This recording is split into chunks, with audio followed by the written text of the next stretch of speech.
जय हिंद साथियों, स्वागत है आप सभी का आपके अपने चैनल में। फ्रेंड्स, हम बात करेंगे एसएससी एमटीएस एग्ज़ाम 2024 के बारे में। जैसा कि आप सभी को अच्छे से पता होगा, जो यहाँ पर रेगुलर चैनल में जुड़े हुए हैं, जो एसएससी एग्ज़ाम 2023 हुआ था उसमें भी आपको बहुत सारी प्रश्नोत्तरी करवाई गई थी, बहुत सारे प्रैक्टिस सेट करवाए थे और बहुत सारे प्रश्न पेपर में भी पूछे गए थे। तो फ्रेंड्स, हम बात करेंगे आज एसएससी एमटीएस एग्ज़ाम के लिए इस क्लास को शुरू करेंगे। जीके जीएस का पार्ट हम कवर करेंगे, जैसा कि जीके मतलब जो जनरल अवेयरनेस है उसके आपके 25% आने वाले हैं। तो हम यहाँ पर जितने भी प्रश्न करने वाले हैं वो प्रीवियस एग्जाम में पूछे गए प्रश्न होंगे। तो एसएससी के द्वारा अब तक जितने भी एग्ज़ाम लिए गए हैं उन सभी प्रश्नों को हम यहाँ पर कवर करने वाले हैं। तो आप सभी फ्रेंड्स को क्लास को एंड तक वॉच करना है। साथ ही आप सभी अगर चैनल में पहली बार विजिट किए हैं तो इस काले कलर की पट्टी को दबा के चैनल को पूरे विश्वास के साथ सब्सक्राइब कर सकते हैं, क्योंकि यहाँ पर आपको लगातार एसएससी की जितनी भी वैकेंसियाँ निकल रही हैं, वो चाहे सीएचएसएल वर्तमान में जो पेपर चल रहा है वो वैकेंसी हो, या सीजीएल हो, एमटीएस हो, जीडी हो, या फिर स्टेनोग्राफर की वैकेंसी हो, ए टू जेड सभी के लिए लगातार जीके जीएस की क्लासें चल रही हैं। तो चलिए फ्रेंड्स, हम बात करते हैं प्रीवियस एग्जाम में पूछे गए सभी प्रश्नों की। तो फर्स्ट प्रश्न आपके सामने है, विशाल स्नागार मतलब यहाँ पर ग्रेटर बांध कहाँ पर मिला है। तो विशाल स्नागार ग्रेटर बांध कहाँ पर मिला है फ्रेंड्स, बिल्कुल एसएससी के द्वारा पूछा जा चुका है।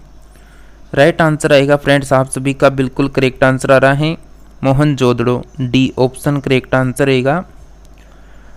बात करें नेक्स्ट प्रश्न की, तो सिंधु घाटी के लोगों की एक महत्वपूर्ण रचना निम्नलिखित में से किसकी मूर्ति है।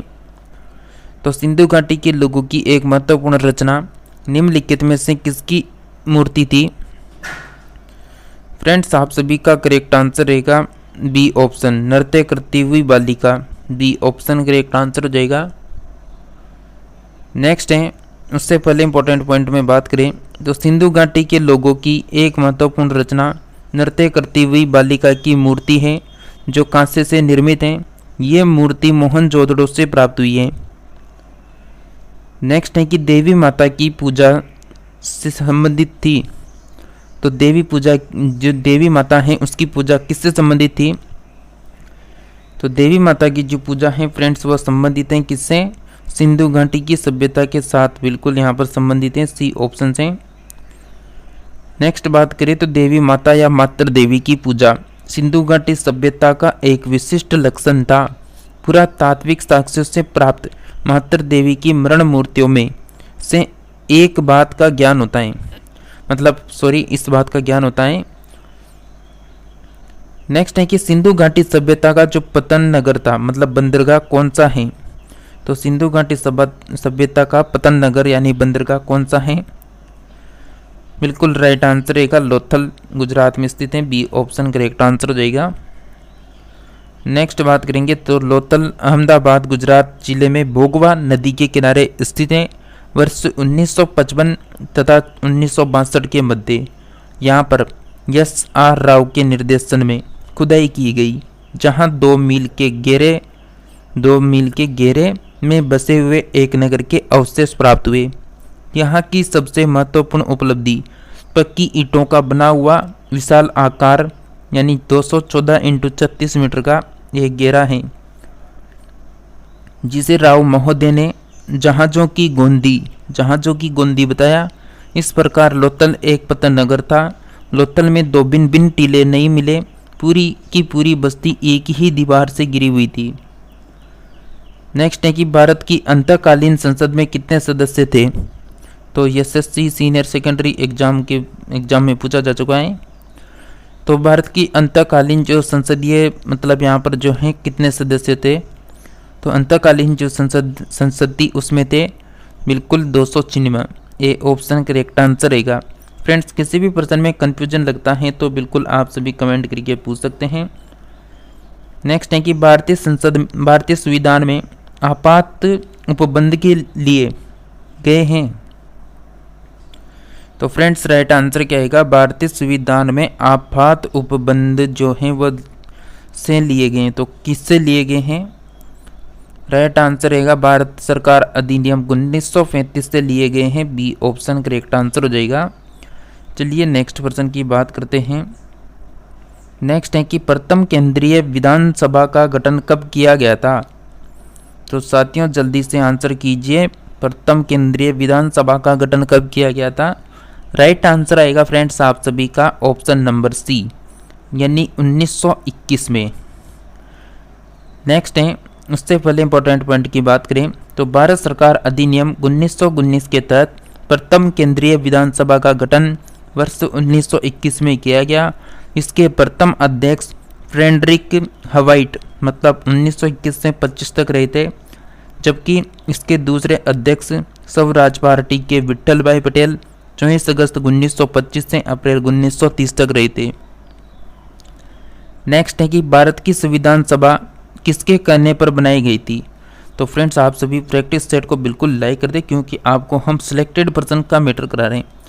ऐसा नहीं कि फालतू मैटर करवाते चल रहे हैं। जितना सिलेक्टेड पर्सन होगा, जितना एग्जाम में पूछने की पूरी संभावना रहेगी, उन्हीं टॉपिकों को, उन्हीं प्रश्नों को हम आपको कवर करवाएंगे।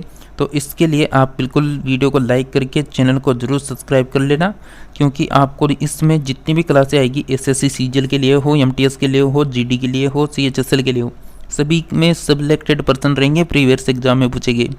तो सभी क्लासों को अटेंड करने की पूरी कोशिश जरूर करें। कैबिनेट मिशन आपका डी ऑप्शन राइट आंसर रहेगा। नेक्स्ट बात करें तो भारत की संविधान सभा का गठन कैबिनेट मिशन योजना द्वारा सुझाए गए प्रस्तावों के तहत 1946 में किया गया था। संविधान सभा का गठन संविधान के निर्माण के लिए किया गया था। नेक्स्ट है कि भारत के दक्षिण छोर का नाम क्या है? तो भारत के दक्षिण छोर का क्या नाम है फ्रेंड्स? यहाँ पर बिल्कुल राइट आंसर रहेगा आप सभी का निकोबार द्वीप में स्थित इंदिरा पॉइंट, सी ऑप्शन आपका करेक्ट आंसर हो जाएगा। नेक्स्ट बात करें तो भारत का जो दूर दक्षिण बिंदु बड़ा निकोबार द्वीप में स्थित इंदिरा पॉइंट है, इसे पिग्मेलियन पॉइंट भी कहा जाता है।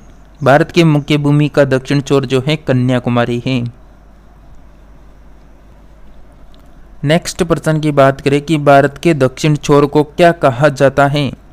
तो भारत के दक्षिण छोर को क्या कहा जाता है फ्रेंड्स? इससे एसएससी स्टेनोग्राफर में आ चुका है और आप सभी को पता है एसएससी स्टेनोग्राफर सीडी का जो यानी फॉर्म है 26 जुलाई से भरने की पूरी संभावना लग रही है और एग्जाम संभावित है लगभग अक्टूबर नवंबर में। तो बिल्कुल जहाँ पर जनरल अवेयरनेस का पार्ट आ रहा है, जीके जीएस का, करंट अफेयर्स का पार्ट आ रहा है, वहाँ पर हमारी क्लासें आपको कंटिन्यू मिलती रहेगी एसएससी के ऑल एग्जाम के लिए। तो फ्रेंड्स आप सभी का करेक्ट आंसर रहेगा बिल्कुल ऑप्शन नंबर बिल्कुल सी, इंदिरा पॉइंट करेक्ट आंसर हो जाएगा। भारत के दक्षिण में सबसे दूरस्थ स्थल कौन सा है? तो भारत के दक्षिण में सबसे दूरस्थ स्थल कौन सा है फ्रेंड्स? यहाँ पर करेक्ट आंसर आएगा फ्रेंड्स आप सभी का बिल्कुल ऑप्शन नंबर सी, इंदिरा पॉइंट करेक्ट आंसर होगा। नेक्स्ट है कि क्षेत्रफल की दृष्टि से भारत का संसार में खालिस्तान सबसे बड़ा देश है। तो क्षेत्रफल की दृष्टि से भारत में संसार का जो है सबसे बड़ा देश कौन सा है? मतलब आपका प्रश्न इस तरह है कि क्षेत्रफल की दृष्टि से भारत का संसार में मतलब खालिस्तान कौन सा स्थान है? दूसरा, तीसरा, चौथा? सभी को पता है क्षेत्रफल की दृष्टि से भारत जो है यहाँ पर कौन से स्थान पर है? 7वें स्थान पर। तो बिल्कुल डी ऑप्शन करेक्ट आंसर हो जाएगा। और बिल्कुल भारत का क्षेत्रफल कितना है? तो 32,87,263। बिल्कुल नेक्स्ट पर्सन की अगर हम बात करें, क्षेत्रफल की दृष्टि से भारत जो है बिल्कुल संसार का या विश्व का 7वां सबसे बड़ा देश है और जनसंख्या में पहला है। इस संदर्भ में जो है प्रथम 6 देशों का क्रम इस प्रकार है: रूस सबसे बड़ा, फिर यहाँ पर कनाडा सबसे बड़ा, अमेरिका, चीन, ब्राज़ील, ऑस्ट्रेलिया, उसके बाद भारत। नेक्स्ट है कि भारत का क्षेत्रफल पाकिस्तान से लगभग खालिस्तान कितना गुना बड़ा है? तो फ्रेंड्स राइट आंसर क्या आएगा? तो भारत का क्षेत्रफल जो है पाकिस्तान के क्षेत्रफल से कितना गुना बड़ा होगा? बिल्कुल राइट आंसर रहेगा 4 गुना बड़ा है। मतलब पाकिस्तान के 4 करेंगे तब जाता भारत के बराबर यहाँ पर आ पाएगा।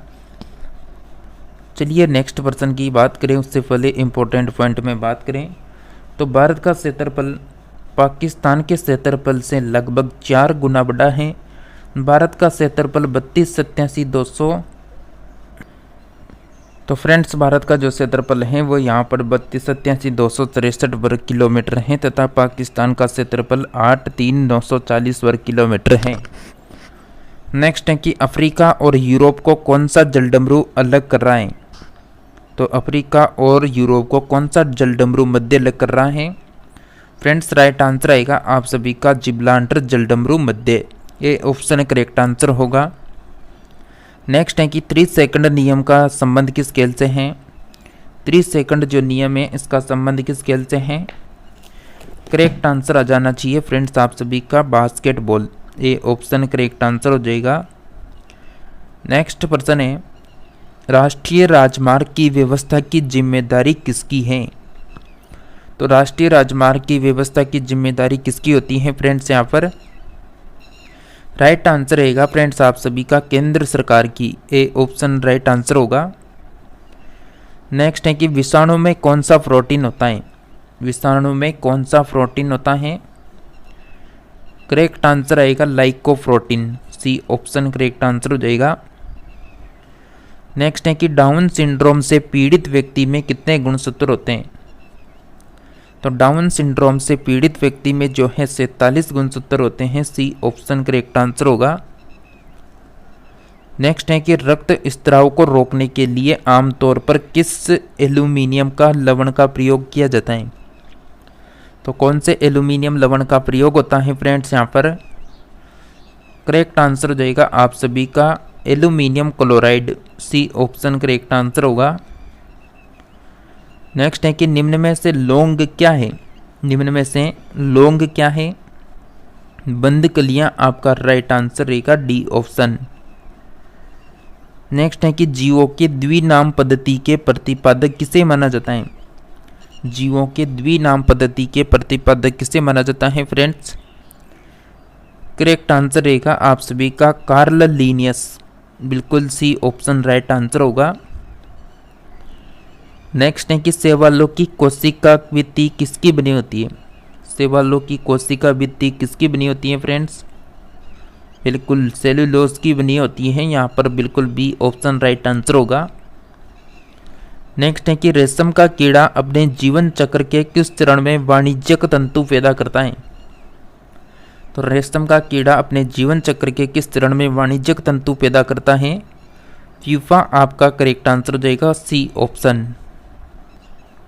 तो फ्रेंड्स, ये थे एसएससी एमटीएस एग्जाम के पैटर्न पर आधारित 25 प्रश्नों का प्रैक्टिस सेट। आपको वीडियो जो है कैसी लगी कमेंट करके ज़रूर बताना है। साथ ही आप कंटिन्यू क्लासें करना चाहते हैं तो इस काले कलर की पट्टी को दबा के चैनल को सब्सक्राइब कर लेना। चैनल सब्सक्राइब हो जाएगा तो आप सभी हमसे जुड़े रहेंगे, हम आपसे जुड़े रहेंगे और तुरंत प्रभाव से जो प्रीवियस एग्जाम में पूछे जा रहे सभी प्रश्नों की जो प्रश्न उत्तरी हैं वो आपको कंटिन्यू मिलती रहेगी। तो चलिए फ्रेंड्स, इसी के साथ हम नेक्स्ट प्रैक्टिस सेट लेकर आते हैं। तब तक के लिए आप सभी क्लासों को अटेंड करें।